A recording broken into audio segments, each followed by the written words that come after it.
साधनाओं की सफलता के लिए ये परम आवश्यक होता है कि हम व्यर्थ से पूरी तरह मुक्त हो जाएं। और पहली चीज ये होती है, देखिए बहुत छोटी सी चीज है और सभी ध्यान देंगे कि हमें अपने मन में दृढ़ इच्छा हो जाए कि मुझे व्यर्थ को छोड़ देना है। एक सुंदर संकल्प। सारा संसार व्यर्थ में जी रहा है, मुझे व्यर्थ से मुक्त होकर परमात्म मिलन का सुख लेना है। इस संकल्प में बहुत बड़ा जादू काम करेगा। दूसरी बात भी संसार में दिखाई दे रही है, तेजी से बढ़ती हुई, कि न चाहते हुए भी इंटरनेट के कारण, मोबाइल के कारण, बहुत सारी उल्टी सुलटी बातें देख लेने के कारण युवा वर्ग में संकल्पों का तूफान भी तेज होता जाता है। सबके में नहीं, बहुत अच्छे युवक भी हैं हमारे देश में, लेकिन कम से कम 50% युवक इस व्यर्थ संकल्पों के बहाव में बहे जाते हैं। इससे उनकी पढ़ाई पर इफेक्ट, उनके भविष्य पर इफेक्ट, उनके एग्जाम्स, इंटरव्यू, जॉब्स, सब पर इफेक्ट आता है। इसलिए हमें बहुत बड़े बड़े काम बाबा के करने हैं। करोड़ों देव कुल की आत्माएं आने वाली हैं हमारे पास। अपने को तैयार करेंगे उन्हें देने के लिए, उन्हें तृप्त करने के लिए, उनके देव संस्कारों को जागृत करने के लिए। एक धारणा और फिर हम कुछ अभ्यास की ओर चलेंगे। उदाहरण है, ये व्यक्ति अपने बोल मीठे कर ले, ये व्यक्ति नम्र चित्त हो जाए, तो हमारे घर में सुख शांति हो जाए। बात तो ठीक होती है कई जगह, लेकिन आज हम संकल्प करेंगे कि बदलना पहले मुझे है। क्यों कहता है बाबा ये?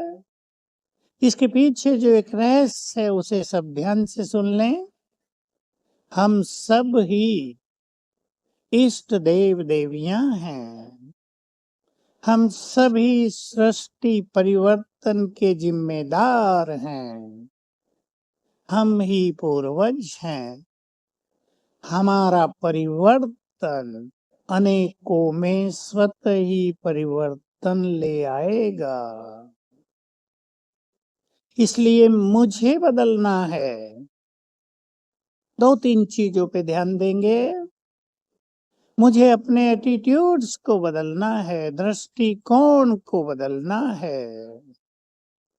मुझे अपने बोलने के तरीके को बदलना है और मुझे बदलना है अपने संकल्पों को।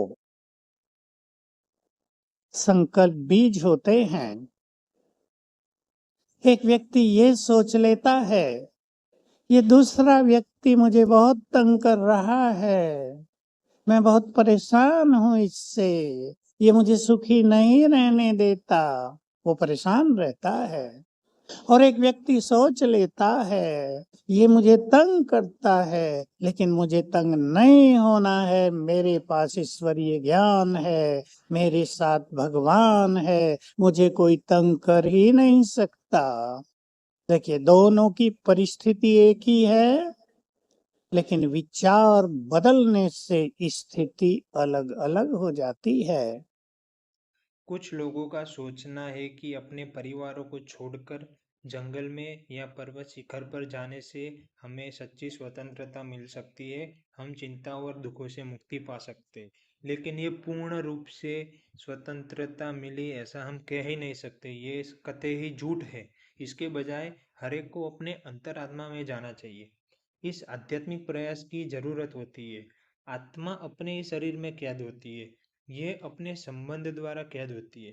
जब कोई अपने अंदर जाता है तो वो अपने लिए, अपने दुनिया में रहने वाले लोगों के लिए, सब समाज के लिए आध्यात्मिक शक्ति का संग्रह करता है, जो कि भय मुक्त होती है। इसलिए अपने अंदर जाने की एक प्रयास की जरूरत होती है। सत्य की अर्थ उस सूचना से अधिक है जो हम सोच सकते हैं, बोल सकते हैं या जिसके बारे में हम लिख पढ़ सकते हैं। इसके अर्थ है मौन और शांत रहना। यहाँ तक कि सोचना नहीं, न ही बहुत ज्यादा सुनना, पर अपने अस्तित्व का सार रखिए। अपने मानवीय गुणों तथा अपनी बुद्धि व समझ का तत्व रखिए। अपने अंदर हर चीज को जो अंदर या बाहर घटती है, उन्हें समाहित कर लीजिए। जैसे समुद्र सारी नदियों को अपने अंदर समा लेता है और शांत रहता है। इसीलिए इस शांति के सत्य को अवश्य पहचाने